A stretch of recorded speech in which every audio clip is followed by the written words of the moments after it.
Minster here. Welcome to the map pool guide. This guide is set up in a playlist, and the first episodes feature the strategy of growing your map pool. Later episodes consist out of gameplay footage. These are intended to show the odds of success, so you get some rough idea of the investment reward ratio. Start October, the drop ratings of maps have been changed in patch 2.04. Map drops have been increased, difficulty of Act 4 monsters has been lowered, and maps now have different colors. These colors match the strength of the modifiers that can be rolled on them. They are listed in tiers and no longer called map level 68 through 82, but tier 1 through tier 15. But you can safely assume mapping will be roughly the same. This guide is rather robust to any sort of change. It will still be solid. First of all, this guide will set scenarios at certain times of the league and make assumptions about your resources. Always keep in mind that investments in maps have to correlate to the economy. To state the obvious, you never want to spend 10 chaos on running a map in the hope of gaining a higher map that's worth only 2 chaos on the market. In fact, you have to look at maps as being currency. They have value, just like orbs, and besides having the potential of giving a player more experience gained per hour. To start off, we are assuming it's your first character to reach this stage of the game, and you have just started mapping, and you don't have a lot of currency. Your map pool will look like this. It's the shape of a pyramid. The bulk of your maps will consist out of 68s or the lowest tier 1, and you have a few higher level maps. When running maps, you transmute and alteration orb your lowest maps and run them magic. You have to spend as little currency as possible. We go forward in time and your map pool has grown considerably. Just by running 68s. It has become wide, and that's a good thing. Even though you are not climbing, it's vital you get a sizable map pool. The reason we're running the lowest map and not the highest is because the chances are too high your map pool will just collapse. In that case, will be very demoralizing. And since you're still getting good XP for your level 68 maps, better make the most of it. This guide is made for you to eventually get maps of the absolute highest level and tier. It's set up for the long run. Eventually, you will get there. The only reason why you shouldn't do this is when you know what you're doing and you'll be rushing your highest maps in the start of a league. You run the top of your pyramid to obtain gear with high item level. A map of 71 can drop item level 73, and those items of 73 can have really good item mods, for example the tyrannical mod for weapons. People unable to obtain these items will pay a lot and hope to craft good gear. The income gained from all those sales will be more than enough to compensate you for your expenditures. In fact, you become stinking rich and snowball onwards. So the only reason to rush will be when you're one of the first to be able to sell white items that drop in your maps. Otherwise, just stick to the plan of this guide. Back to our pool. You are still running 68s, good XP. You might get more XP by running Dried Lake or another farming area of your choosing outside of maps, but those areas will not give you 69 maps. You'll be trying to roll nice mods on those maps. When starting out, it's not important to roll pack size, and pack size is gained by specific mods, and they all have an effect on your character. Later on, when you're running rare maps with a lot of modifiers, it will be vital they have pack size among them. I personally like elemental weakness, since when you overclock you resist, when you have more resistances than your maximum, the curse has little effect in view and in many cases is a free mod. Others I like is elemental equilibrium, when it doesn't completely mess up your build, or enfeeble and slower regen.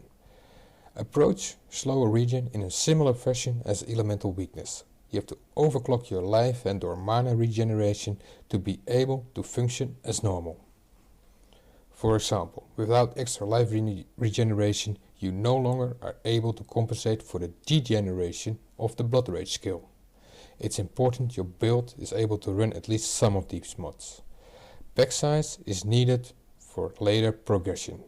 Also, the more pack size mods you run, the more currency you will be able to save for rerolling bad maps. Back to our map pool. After a while, the map pool will look like this, the shape of an apple. It's about 15 to 20 maps wide, and that's important. When you have a bad luck streak, you can compensate by spending a little bit more currency to be able to keep growing your pool. If you only have a pool that's 5 maps wide and you get a bad luck streak, you'd simply run out. But when you have a pool of 15 to 20 wide, you can see it coming and adjust accordingly. The bottom maps have dwindled. That's because you have processed them. By using the chisel recipe, a map with a 20% quality hammer will yield 1 chisel. You'll be needing a lot of chisels later on. Also, you'll be selling your lowest maps to other players. And there's another factor, and that is the recipe to upgrade your maps by 1 level. If you vendor 3 identical maps, they will yield 1 map of plus level. Especially with low maps, the lowest tier, the item mods are not that scary. There is no bricking with a high tier mod like blood magic or completely no regen. Therefore you can use the recipe to create unidentified maps by vendoring 3 magic maps. Unidentified maps have an extra 30% increased quantity. At this stage of the game, the hardest part is finding balance. What to spend your currency on. Since you're starting out, you have a lot of ways to cheaply improve your gear. So you have to find balance of spending currency on your gear and maps. At the start of your mapping career, you'll be spending most of your currency on gear. Later on, that balance will shift. It will shift to the point where you spend almost all your wealth on maps. When you eat an apple, where do you bite first? Right in the middle. And that's where we'll be mapping, in the middle of our map pool. In this picture it will be the level 71 and 72 maps. And you still use transmute and alteration orbs to roll those maps. Even by running magic maps, your pool will still grow. Later on, magic will not be enough, but we have not reached that stage yet. Your pool will slowly keep on growing, and that's important. I remind you, don't be hasty, look at the long run. However, now and then you want to map higher, because you want to do some runs with friends, and they run at a higher level, or you just want to have some fun. So now and then you can try a long shot, a high map. The middle of your pool is for casual mapping, and now and then you run a high pool. You use chisels, alchemy orbs, chaos orbs, and make that map really shine. You roll modifiers you can handle, and you combine high quantity with at least 1 mod that gives pack size. That map will hopefully yield you even higher maps, but what guaranteed is, it will give lower level maps. So even if you don't get lucky, the middle of your pool will keep on growing. So after a while, the middle of your pool will consist out of 72s and 73s instead of 71s and 72s. Whatever happens, you keep on climbing. And the height is not measured by the level of the few high maps you might have, but the height is of the middle of your map pool. But you don't spam your highest maps. You do not run them all in a row. You run out of currency real quick, and most likely you just fall down hard feeling really bad. Nothing worse than needing currency for a good opportunity market sale or box rolling, and then you are completely broke. So you cannot neglect the middle of your apple. You have to run them in a ratio. Your currency or other reasons will dictate what ratio you use. I usually run maps 4 to 8 in the middle of my pool before running 1 high map for a long shot. There are some extra options available to invest some more in your highest maps, and those are Master Zana mods. Zana can sell your mods, and those will improve your chances of getting even higher level maps. Mostly I run ambush. 4 extra loot boxes will spawn a new map.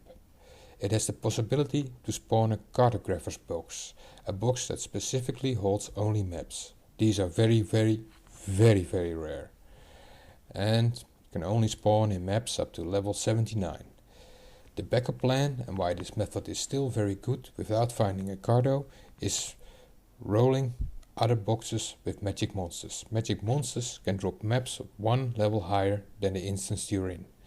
And there's another source for higher level maps, and that is boxes that have the possibility to drop maps. Those are not the artisan, arcanist, jewelers, armors or gemcutters boxes, but the loot box, ornate box or large box. Those boxes can be rolled with the plus mod level.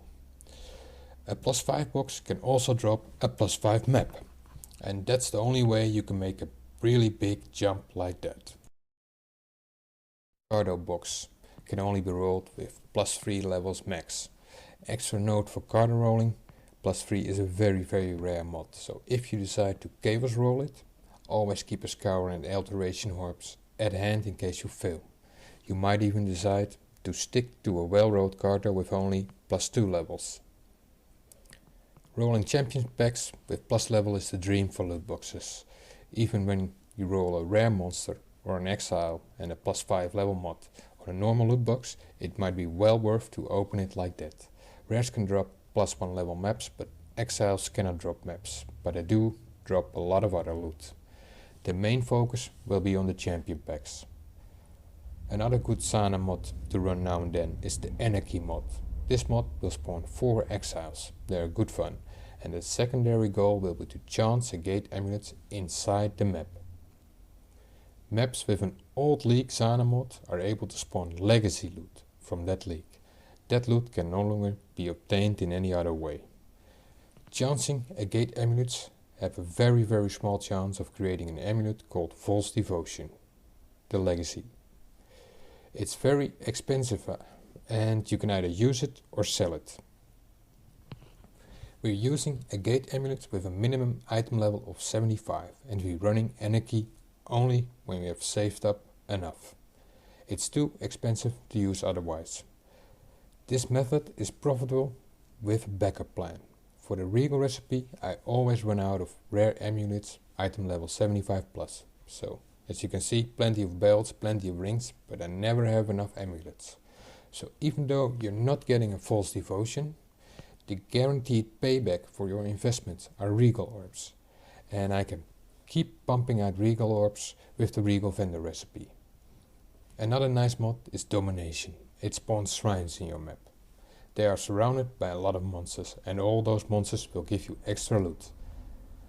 Also, it's nice to save shrines while clearing to get an extra buff for a nasty boss fight.